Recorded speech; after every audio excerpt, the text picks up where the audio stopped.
Welcome to From Stardust to Us, in-depth conversations with thought leaders, artists, and spiritual activists, navigating the challenges of our times with integrity, joy, and purpose. I'm Bernice Marie Daly. And I'm Linnell Hayden. Thank you for joining us today. We really appreciate our listeners. You can find us on YouTube, Buzzsprout, or any place where podcasts are found. If you enjoy our conversation, please help us reach more people by subscribing, liking, and commenting. So let's get into this week's conversation. So we are delighted to have Dr. Ilia Delio with us today for our conversation. Dr. Ilia Delio is a lifelong learner, teacher, speaker, author, retreat director, poet, and artist who seeks to participate meaningfully in the transition to a more unified, peaceful, and sustainable world. Her current learning and teaching centers on the intersubjectivity and the Noosphere. With a Master's of Arts in Musicology, a Master of Pastoral Studies with a focus in religion and ecology, and a PhD in curriculum and instruction. Emily approaches her work through the varied lenses of her interdisciplinary background.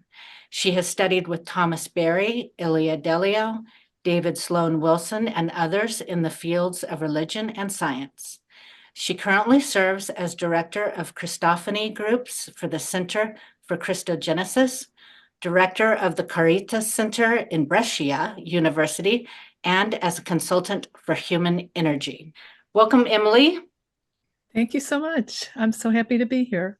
We're delighted to spend some time with you today. And before we jump into some specific questions or conversation, I wanted to just note a couple of things on your bio that we just used to introduce you to folks.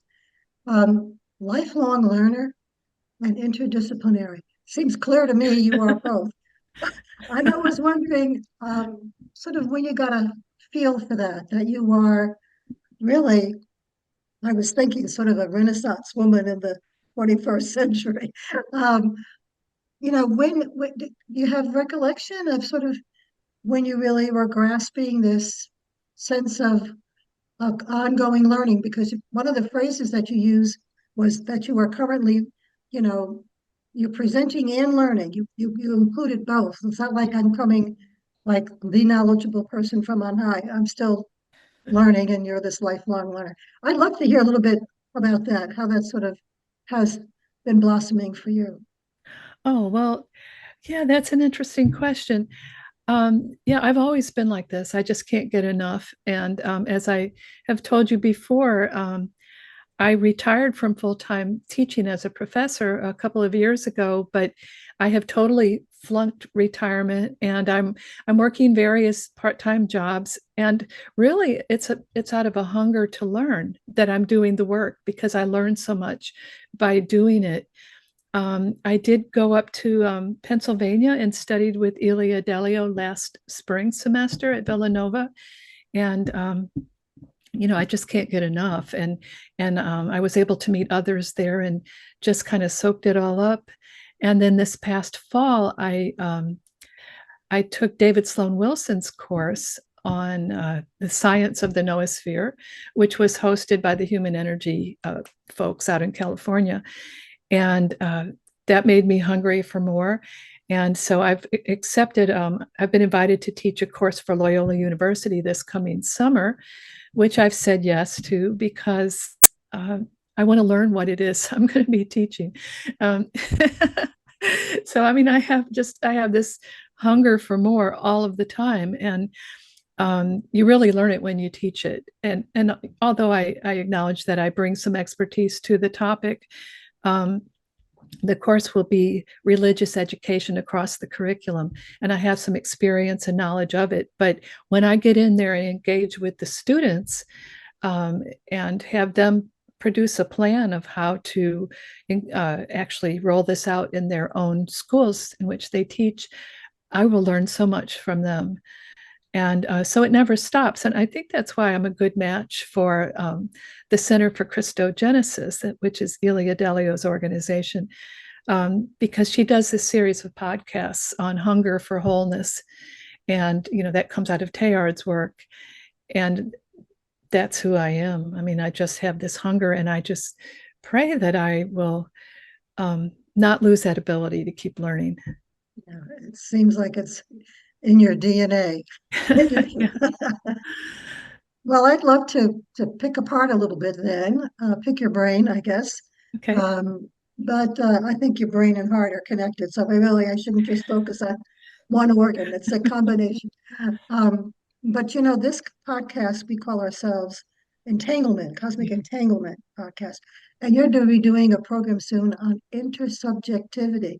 Mm-hmm. And so I'd like to know what it is and how it's different from entanglement, or is it like totally different things altogether, and what it has to do with noosphere. So we're gonna jump in and interrupt you as you go along so we can be clear, and looking forward to hearing how you present this to us. Oh, thank you. Oh, yes, I'm really looking forward to it. I've been putting a lot of preparation into it. And the word intersubjectivity is not really different from entanglement at its core, and yet there are some clarifications, I think. So, I mean, you can be entangled without being intersubjective, but in terms of intersubjectivity, the way I'm going to unpack it, first from a scientific perspective, and then through literature, and then through dreaming, and then through theology, although theology is interwoven through all of it. It really has to do with being part of one another. So you can be tangential, you can be entangled, but not really merge. But intersubjectivity requires, at the biological level, for instance, the work of Lynn Margulis, she talked about how two separate symbionts combined to form blue-green algae. And so this was a union, an intersubjectivity that led to something more, to something greater than itself, or greater than either of the separate symbiotes could have been alone. And so David Sloan Wilson and others at Human Energy talk about this union as a major evolutionary transition. Then, as cells come together, and uh, various levels of creation come together and form superorganisms, that's considered the next major evolutionary transition. And the idea is that with the noosphere, we will have yet another major evolutionary transition, that human life through shared consciousness will join together and become a superorganism. And so this is a vision articulated by Teilhard de Chardin and others. And for Teilhard, who was both a scientist and a theologian, it's a very deeply religious idea. So I'll give you a quick overview of it. I have it pulled it up here. So the first session on May 18th is on cosmological and biological origins of the noosphere and major evolutionary transformations or transitions. And so there are some arguments about when did the noosphere start. And Brian Swim very effectively argues that it started from the moment the universe started, because there was always this intentionality of the universe for community, for coming together into a whole. A lot of people, Emily, are not really all that comfortable or know the word noosphere. It sounds like a strange word.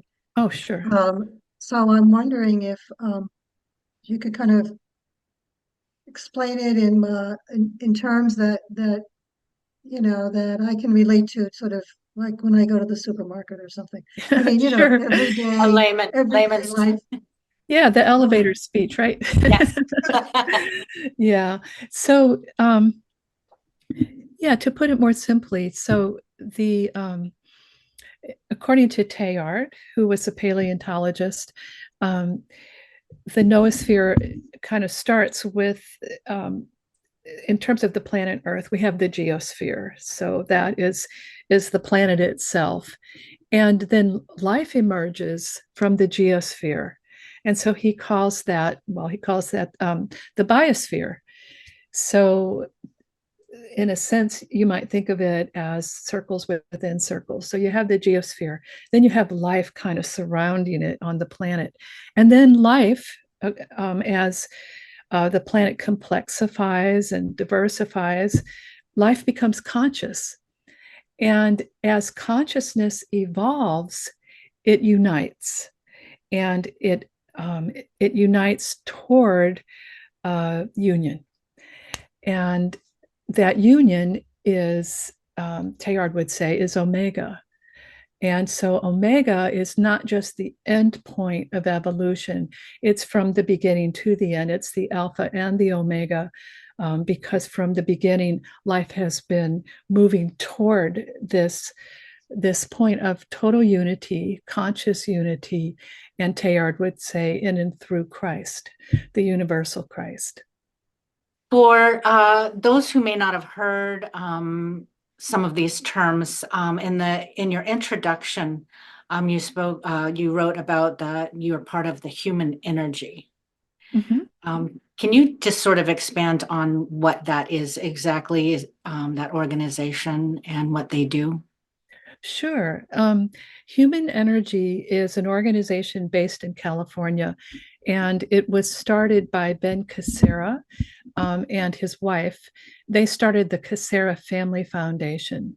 Ben Cassera is a retired engineer, and he's also an entrepreneur, and he's had some very successful inventions. And so he and his wife started this nonprofit organization, and they have various projects that they do. One of their projects is Human Energy. The purpose of Human Energy, which is a nonprofit organization, is to advance scientific research about the future of human collective consciousness. And so, in doing so, they have various projects. They've hosted a conference to celebrate the Noosphere at 100 years old. And that's 100 years since Teilhard came up with this idea. But they're really about the future of human collective consciousness. They also had the master class on science, the science of the noosphere, which I took and loved. They sponsor research and curriculum development and various other activities. They're really invested in this idea of participating in the ongoing emergence of the noosphere. You can argue about when it started or when it didn't, but I think the people that are involved with Human Energy all agree on the idea that we are now awakening to this collective consciousness and can actively and very intentionally participate. Because as you know, when people think together, it can go very badly or it can go very well. And so, we're very committed to making sure that it goes well and that it fulfills the vision of Teilhard and others who saw love as the unifying force. And so I've been doing love is the bottom line, I guess you could say. Love is the bottom line. Scientists don't always feel comfortable talking about love, but knowing the scientists involved in this project, they're very loving people. So you can banter about terminology, but I think our hearts are all in the same place. Yeah. Is this essentially a spirituality in the middle of this? Or I know Teilhard was, obviously a Jesuit priest, obviously Catholic. Yes. Aurobindo, who I think worked in some of these same areas from a Hindu perspective, or from the culture anyway that he comes from. And I'm wondering about, how you see spirituality guiding or involved in this. And, we have three people here. We probably have three different understandings of the word spirituality, and how, and then you also said, like, we can all contribute. The belief is that we can all contribute. So my question is, gee, how am I going to contribute? What can I do? How do I know what it is that how I could even contribute to this? Sounds pretty big. Yeah. So not everyone who is connected with human energy is religious or spiritual, um, or at least not, explicitly so. Uh, but that's part of the beauty of it, I think, is that it's all embracive. It's a very wide embrace of people of goodwill who want to work for good, to want to work toward the common good of the collective whole. I see it as deeply spiritual, um, for some of the reasons that I've mentioned. But you mentioned a person from India, and I'd like to maybe build on that idea, if I may. Um, because this is how I see it. Um, Ilia exposed me to the writings of Raymond Panikkar, and he lived in Spain. He had a Catholic mother. I believe she was Catholic. At least she was Christian, and his father was Hindu. And he did this kind of a theological synthesis, and he called it the cosmotheandric experience, or some would refer to it as the cosmotheandric trinity. And so that word, if you take it apart, there's the cosmos, the universe, theo, which is God or the divine, and then the cosmotheandric, that would be the human. And the idea is that God and the human and the cosmos are all entwined, they're entangled. They have intersubjectivity, to use that term that I love so much. And and Teilhard would say that God, the cosmos, and humans being part of the cosmos and being part of God, are all evolving together. And this is what cosmogenesis would be, the cosmos evolving. Christogenesis would be humans, the divine, and the cosmos evolving together in that Christic spiritual dimension. So Teilhard talked about spirit as being the depth dimension of matter. And so, and Brian Swim has also said this, that all matter is biospiritual. So, and I embrace that worldview. So for me, to talk about any of this apart from spirituality doesn't make any sense. Mhm, mhm. Good point. Very important. Linnell, you were going to say something? Yeah, I'm wondering with this evolution, human evolution, um, in the noosphere, does that include technology, or is this sort of a psychic, type connection, or how do we integrate the technology into this, or do we? That's a terrific question. And Teilhard was, when he died in the 1950s, he had already seen the advent of technology, and he was very favorably disposed toward it. And he felt that technology was one of the forces that would help unify us. And human energy also has that point of view, that technology is a very powerful force in co-creating the noosphere. Ilia Delio has written a brilliant book on this called Re-enchanting the Earth, Why AI Needs Religion. It's a really good read. I've led study groups on that book. And so certainly technology has the capacity to help bring about the fuller realization of the noosphere. Again, there is the other side of it, that it can be used for harm. It can be used to divide, as we have seen. So there's that challenge there, and that's why Ilia says that AI needs religion. That if our use of technology doesn't come out of an ethical grounding, that it can be used for in ways that mitigate against the common good. So she talks about the need for that ethical grounding, and I certainly resonate with that. Yeah, it seems this is a very hard transition. There's a lot of angst, a lot of with social media, we can definitely see the negative effects on the individual and collective. Mm-hmm. So do you, in your studies and the work you do, have any ideas as to how we can, either as individuals or a society, what can we do? Are there any practical tools in order to move it forward in a positive manner? Yeah, that's a hard question because so many things come flooding into my brain.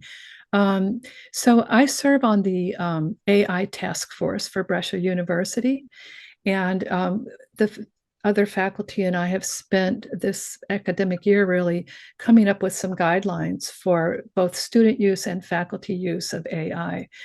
And it's a Catholic university, so we apply Catholic social teaching to it. Um, Always looking at the common good, always looking at whether the use of AI enhances the life and dignity of the human person, which is a core concept of Catholic social teaching. I actually hold that piece on the committee. I'm the ethics person because of my study of theology. Um, we also so I've gleaned various documents about the ethics of AI, and again, Ilia has a lot to say about that in her book. Um, but I've come up with some guidelines and some articles, which I'd be happy to share. I definitely encourage you to read Ilia's work on this. I mean, basically, if we don't come out of an ethical framework and ground this vision, um, in our own deepest, most deeply held spiritual values, then we can raise the question, well, then who is guiding it? And it would be guided by the corporations. And that's who's really guiding it right now. And it's kind of without a rudder. And so I think to bring the core teachings of all the great religious traditions to bear upon this question of the future AI is an important step that we need to take. A few nights ago, I attended a lecture at Brescia University by a visiting speaker, Dr. Hahn, who teaches at the University of Kentucky in Lexington. And one of the students asked, well, what can we do as one person to make a difference as to how this is going? And it was really interesting because he said, you all are on social media, right? And everyone shook their head. And he said, and it's addictive, right? And we all shook our heads. And he said, use it less, because anytime we engage social media, we're providing data for those who are driving AI, and they're gathering information on us all the time. And so, number one, use it less. I know the organizations that we're all affiliated with use it in very constructive ways. But also, I think it's incumbent upon us to use it in ways that are thoughtful, that honor our values, that are unitive. Because since whatever we do on social media is being collected and gathered and through algorithms driving what happens next, how we interact on social media really does help steer this ship. That's an excellent point. Yeah, thank you. I remember listening to a segment on 60 Minutes not too long ago, and they were talking about what's the future of AI, and do we sort of know where this is going, or can we pull out the plug every now and then, or whatever? And I think that's a huge topic in and of itself, no doubt. But I think that, there's a lot of anxiety. And there's a lot of anxiety in the United States right now as a political year of election and all of that's going on. Yes. But there's just a high anxiety around all of this stuff. And then we haven't even talked about climate change. I mean, it's like this, how many would you like? And sort of pick your area where it speaks the loudest to you, it speaks and contribute what you can, and as you say, in a positive way. Now, when I get up in the morning, what can I do in my own day to day or in my regular ongoing relationships? For example, one of the things I've noticed for myself even in the last, say, even just several months, is that I have joined several meditation groups that Mm. are online because they're not necessarily people who live right next door to me who want to do this. But there are many people, and there's a whole variety of groups that are gathering together for people to meditate from various traditions, but to bring us into a sort of a centered place and to connect with our heart and to find sort of a deeper space within ourselves that can help us sort of move in a more peaceable fashion toward this new thing that's happening. So you said earlier, when you have one thing is attracted to another thing and they come together and then they make something new. So I think in the simplest form, that's sort of what we're doing. And it's very risky. I mean, it's scary and it's risky and we don't know the result. I mean, it's not a foregone conclusion of how that goes. So I see, and I'd be interested in sharing how both of you sort of deal with this within your own spiritual person, within your own. If a person wants to uphold some kind of spiritual orientation in light of all these things, what can I do? What can an individual do with other people that can meet the moment on a deeper spiritual level, even though we might not get all of the technical stuff. To know that we are all entangled in this really amazing process. So I know for myself, I have really been meditating with different groups before. I hadn't really been doing that so much. So that's just one of the things I've done. So I'd be interested in what both of you, what has been something that's been coming up for you that might be helpful. Emily, you get to go first.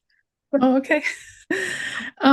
Yeah, so a while back, Linnell had mentioned the psychic dimension of the noosphere, and and and I want to affirm that I believe that the noosphere does exist on the psychic level, and many people I know also believe that. So we might be continuing to build it or to further it, but I think what gives me peace and hope is that it already exists on some level, in terms of the quantum fields, the probability fields. It's already there, and if we call it forth, we can manifest it in our own life. And I'm not trying to be new age. I really am saying that I think quantum physics backs up this idea of there's already a wholeness at some level. Some call it the quantum void. It's the void out of which creation comes and to which we return. And I believe that really strongly. And so I continue in my own life to hold that peace that we are already one and that we are awakening to this reality. And in terms of groups to get together with. I am the director of the Christophany Groups for the Center for Christogenesis, and I belong to a Christophany group that Bernice and Denise Tangji co-facilitate, and then I also facilitate another Christophany group, and I help with the establishment and then the continued nurturing of the groups that we have. So that's another way that I can live into this deeply held belief. Another way that I do it is that I belong to a dreaming group. So, and I'll go into this in the third session of the webinar series that I'll be giving for the Guild.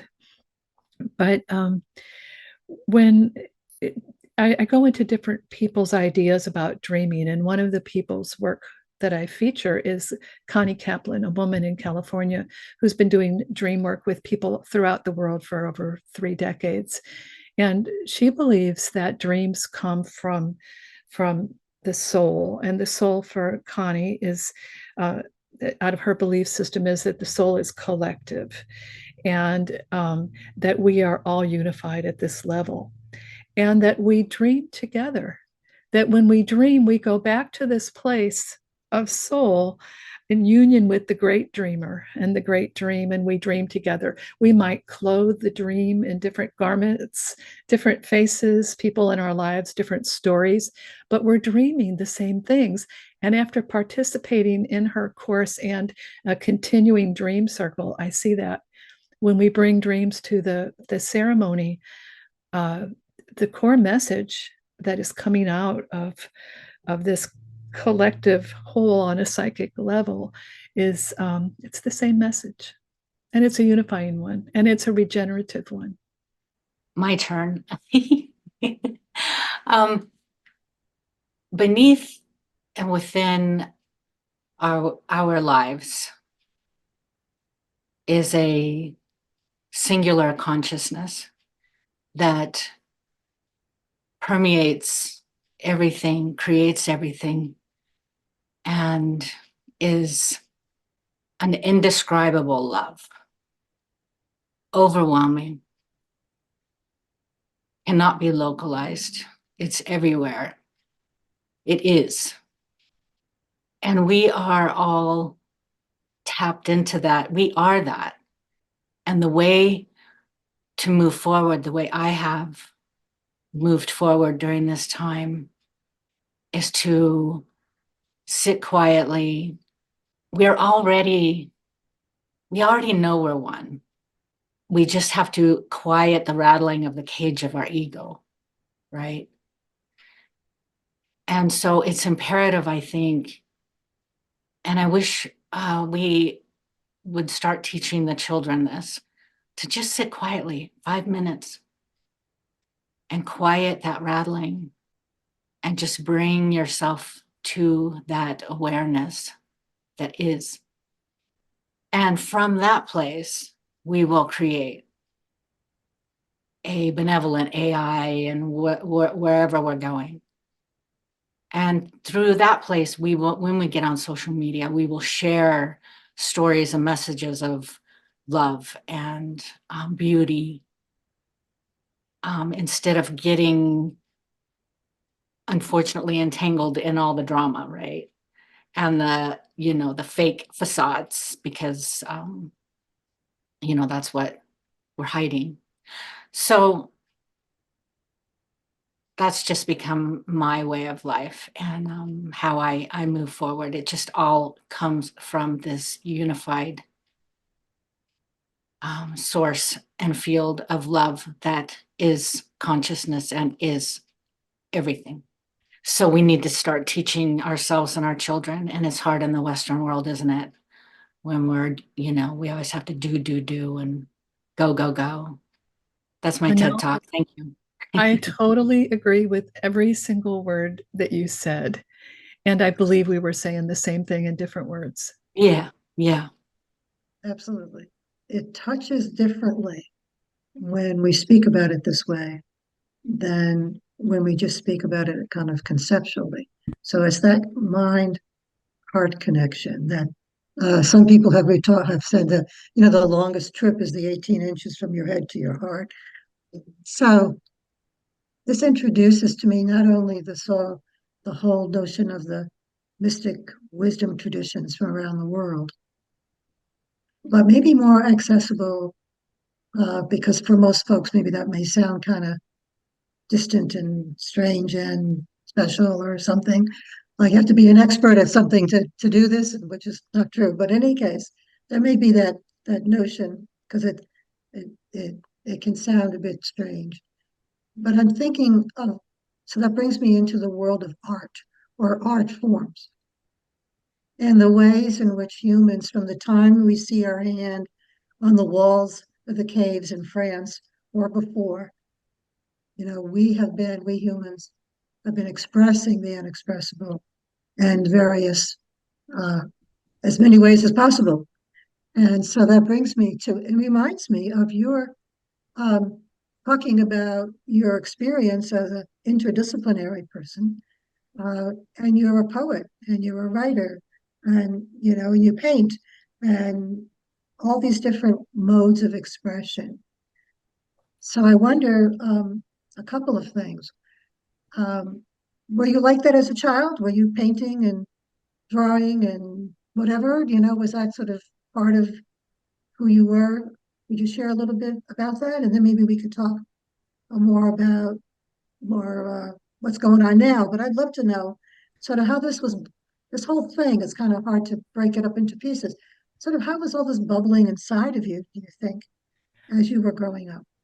Oh, well, thank you for that delicious question. um, it was very, very much a part of me, more a part of me than it is now. And I grieve the loss of that part of myself. And I have not been faithful enough in keeping the art and the music alive. My mother was an artist. She had 7 kids, but she did art down the basement. She started with oil paints, and then later on she became a China painter. And I have things all over my house that she painted. I would grab something, but I'm not close to it, and the listeners can't see it. But she was a wonderful artist, and I was born with an artist's soul, and sometimes regret that I didn't go into art as a career, because I think I have it in me. I think I have the talent, but it's not as developed as I wish it were.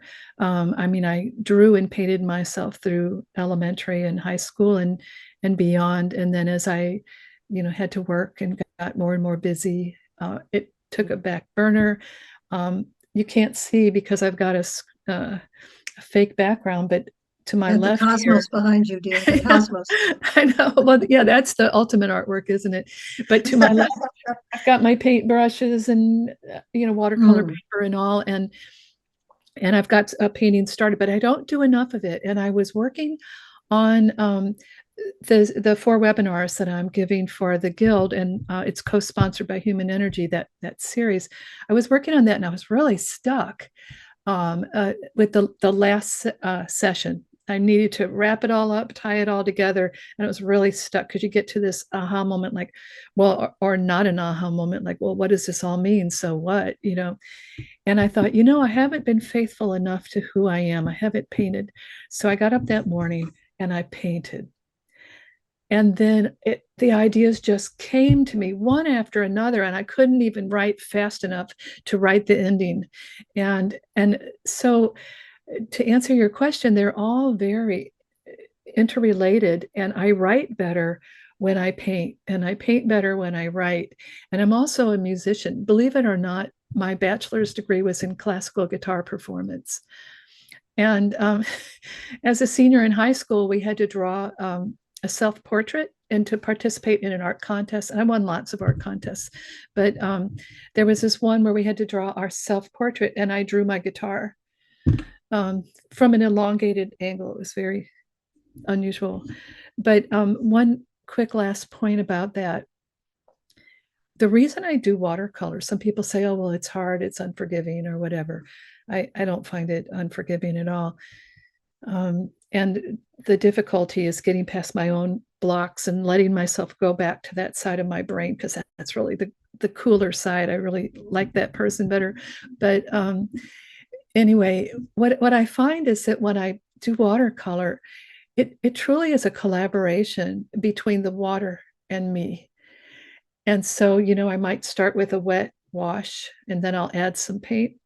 And I'm not totally in control. And I like that. So the paint might, move around, and I'll kind of watch it, and I'll like, oh, that's cool. And then it'll dry. And then I'm like, okay, well, I'll respond to that, and I'll add this. And it becomes a dialogue between the water and the paper and me. And that's cosmotheandric, right? So I'll close with that thought. Well, it sounded like intersubjectivity to me. There you go. Co-creation, intersubjectivity. Exactly. Yes. Okay, I think Linnell, you wanted to add a word or two. Well, I'm cognizant of our time, and I guess I wanted to give you an opportunity, Emily, to tell our listeners what you have coming up. We know you have the 4-part series at the Guild for Spiritual Guidance coming up. I'm not remembering exactly what those dates are. I feel like we just barely dipped our toes into everything that you could teach us.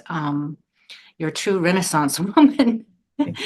So if you have any where can our listeners find you, and any information you'd like to share? Oh, well, thank you. Yes, so the dates of the webinars are May 18th. Then also, that's a Saturday, and then also on May 19th, and that session will be on literature and the noosphere, empathy, and symbolic consciousness. On May 25th, I'll explore dreaming as shared consciousness. And on May 26th, I will explore hope on the edge, which is an idea I've been working on for years, love, entanglement, and Trinity. In terms of what else I have coming up, Let besides, me give the website for that first while you look for the next thing. sure. That is sponsored by the Guild for Spiritual Guidance, and you can find information or register at www.spiritualguidance.org. I have some pieces, as Linnell pointed out, some pieces I wrote on the Center for Christogenesis website.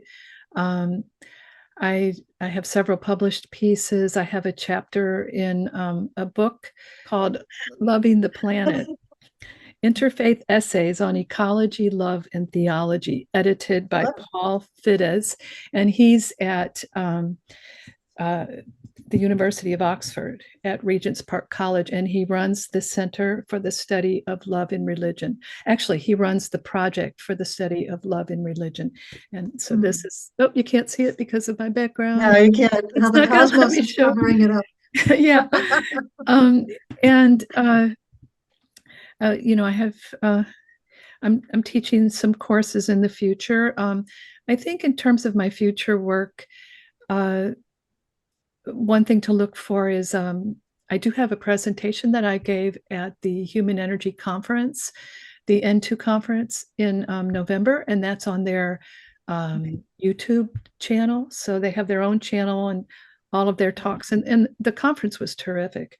I also am doing some other work for them. I'm doing curriculum development. I'm doing various projects, and those will also be featured on their website and or their YouTube channel.